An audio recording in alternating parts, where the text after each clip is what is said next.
ఆదిలాబాద్ జిల్లా భీంపూర్ మండలంలో పులి పిల్లల సమాచారం కలకలం రేపుతోంది. తాంసీ కే గొల్లఘాట్ శివార్లోని పంట చేలలో పులిపిల్ల కనిపించింది. మహారాష్ట్ర సరిహద్దులో ఉన్న తిప్పేశ్వర్ అభయారణ్యం నుంచి పెన్గంగా నదిని దాటి ఆదిలాబాద్ జిల్లాలోకి పులి వచ్చినట్లు తెలుస్తోంది.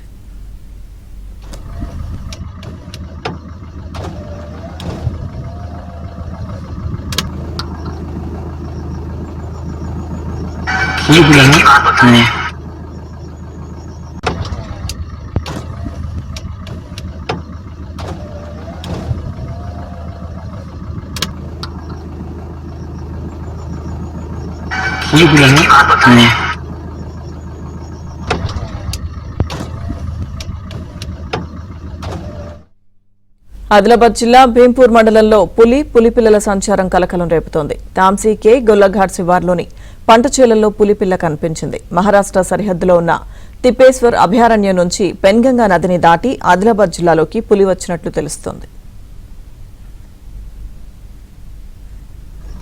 పులి